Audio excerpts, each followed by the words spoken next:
Hi.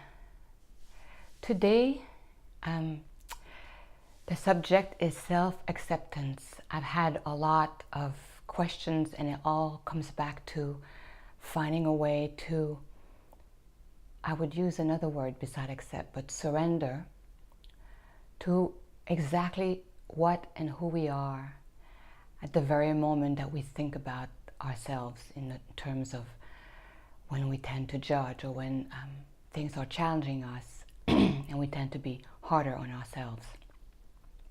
And because I've been through several trigger myself, I'm in a place now where it doesn't take me that much time to realize that a very unpleasant event is there to help me let go of something that probably disrupts my well-being regularly, but more like an undercurrent.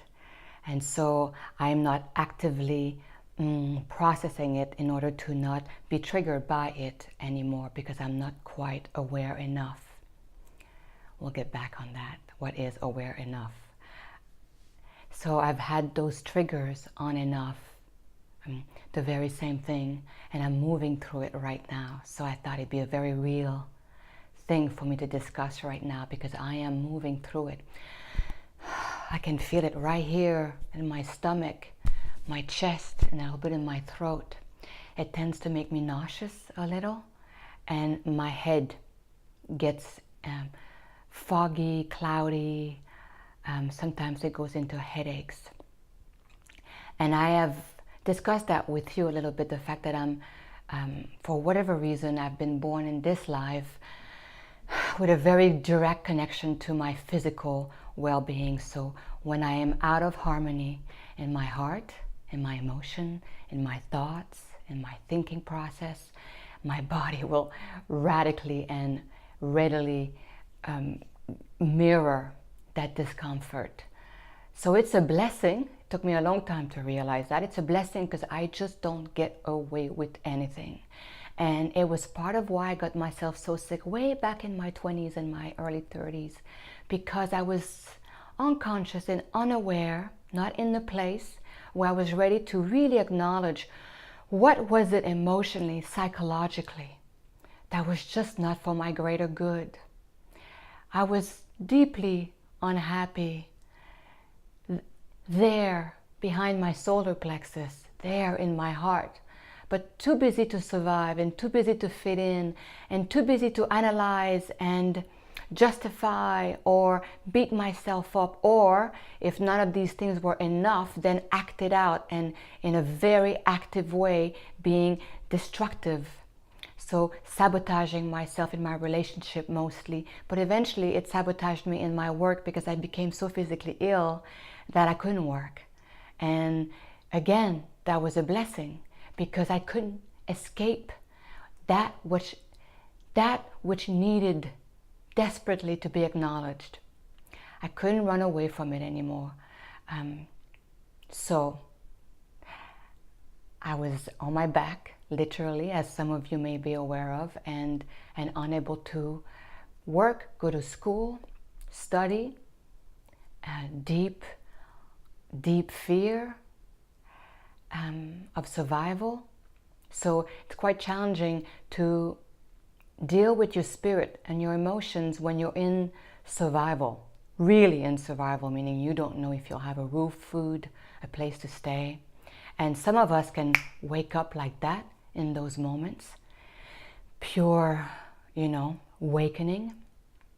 And most of us do it slowly. That's me. And so that was the beginning of first unraveling how I could help myself physically, which then became how I made a living. So through herbs and botanicals and food and enzymes, tonics, and then exercise, movement, rehabilitation, somatic work, Feldenkrais.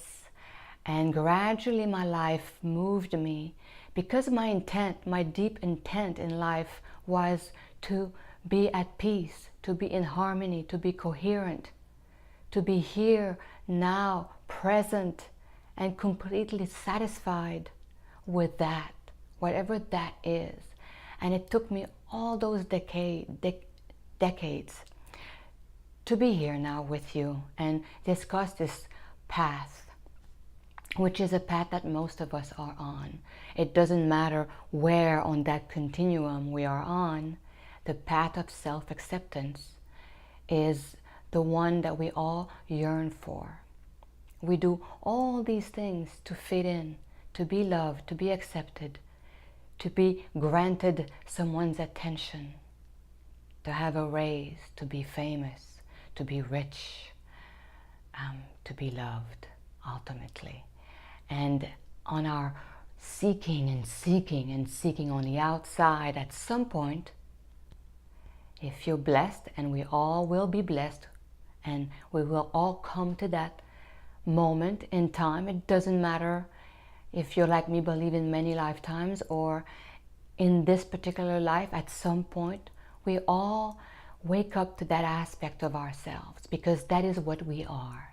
That consciousness, that which none of us really can define, that which the scientists, the greater ones, understood intuitively in their heart, and therefore had luminous moments of theory that we then accepted in our world, or the ones that are at a different level in terms of scientists dealing with the facts of life, and the ones that are insisting on seeing only the facts and therefore are confronted, as we all know now, with all sorts of things that they just don't understand. And then 20 years goes by and suddenly there's a little hint that they have the tools to analyze and understand, and they move forward that way. So we all have our ways, but we all are yearning to be completely at peace and centered in that consciousness aspect of ourselves, that mystery that makes us alive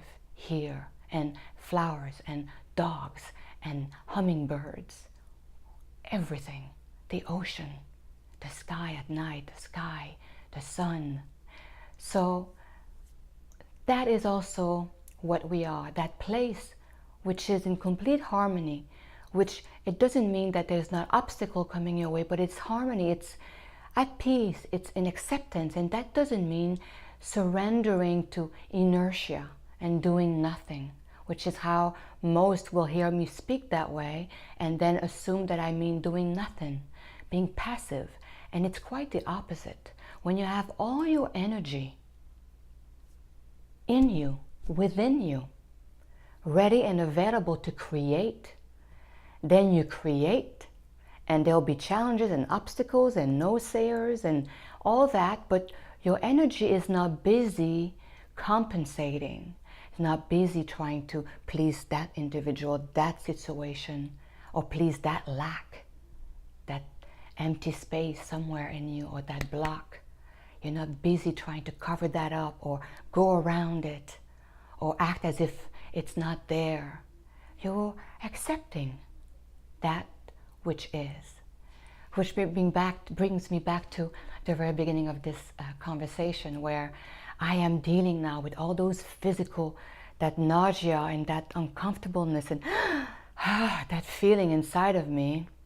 And not so long ago, I was still too busy to analyze it. And since I've done a lot of work, I felt like, wait, I dealt with that. I've already dealt with that. Why do I have these symptoms? That's been handled. I've discussed it. I've acknowledged it. I've forgiven it. But decades and decades, if one lifetime,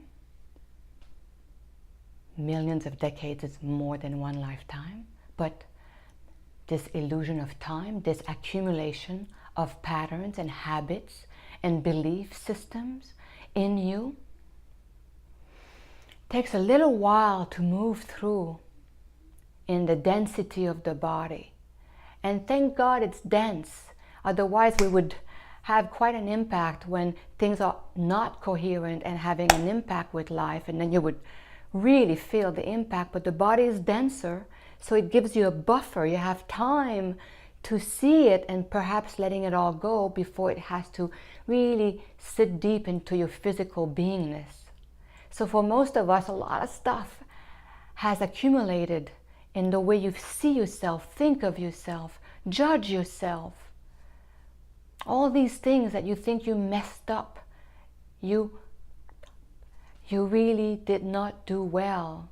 And everybody's judgment on it, and all these failures throughout your lifetime, and all the ways that you try to figure things out, survive, thrive through whatever disorganization, whatever survival system, which is ultimately not the system that will serve you in order to thrive.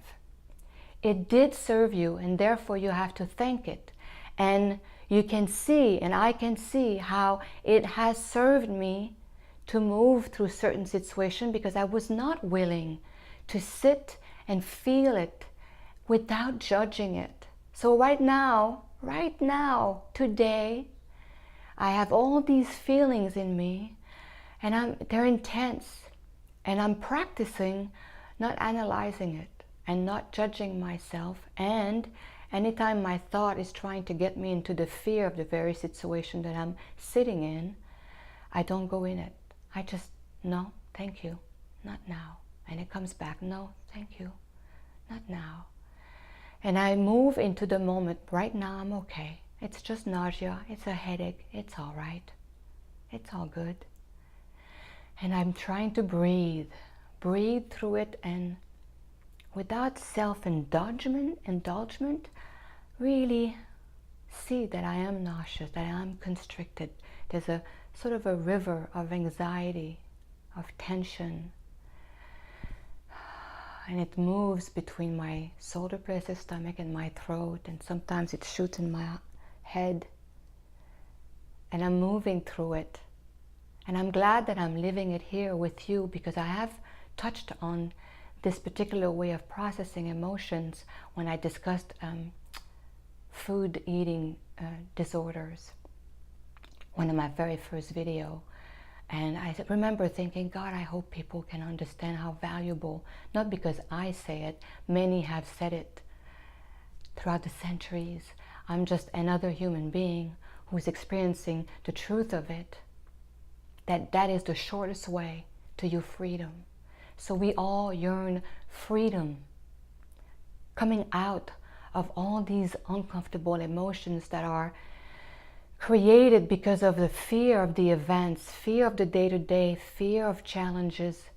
And the challenges come, and then we have all these judgment on ourselves about those challenges that we are watching coming our way or sitting in.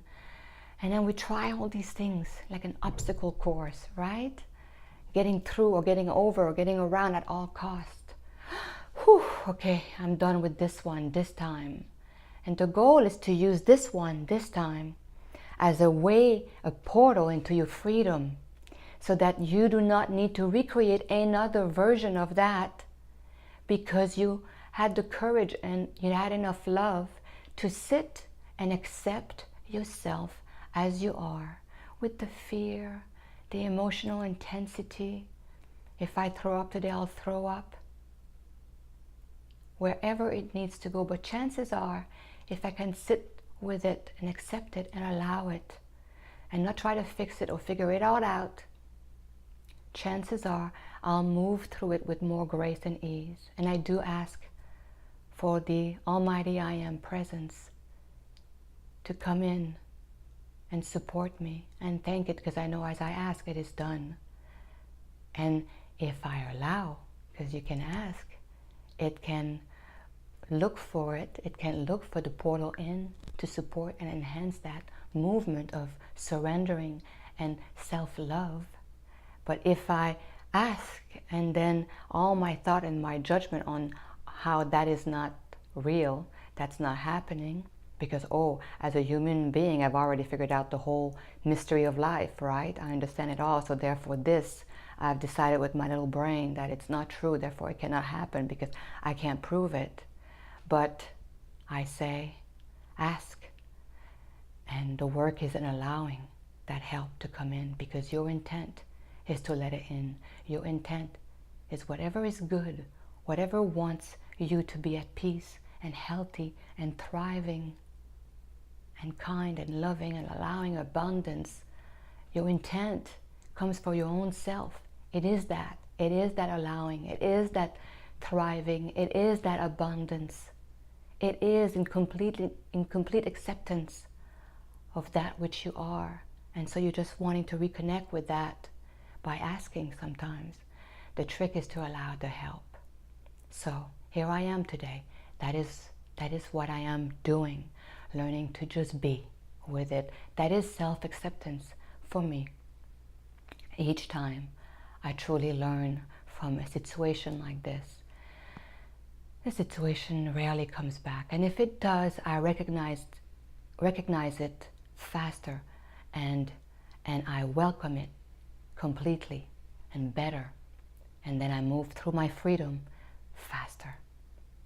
Faster is not quite the correct word for it, but we are dealing with words and it's never quite right. But as long as you understand my intent and what I'm trying to point at, then we're good. And so all these questions about accepting all these faults, all these comments that I get, and it's about never being enough and not knowing how to be enough. So first, being with it and surrendering to all these symptoms. I just shared mine right now. Simple, right? There's nothing complex about it, which is exactly what needs to happen. Your brain cannot think that it has anything to do with it. If you are at this very point where I'm at right now, you get the whole patterning, childhood, conditioning, social aspect of that, human consciousness, the world globally, our path, our learning, our challenges. You get all that. So now it's not about this getting it, it's about allowing this freedom to happen. So it's about living it so it becomes true for you. And I've lived that enough to know that it's true for me. So I am surrendering to a wave that is there to wake me up more deeply, more profoundly, so that I'm very anchored in the center of my beingness, in my heart, so that my life then can create more and more abundance. Abundance meaning ultimately joy, peace, acceptance, compassion, and living in a place of coherence with what is. So I hope that in some ways I've answered many questions about what is self-acceptance. Have a wonderful weekend, and thank you for being here.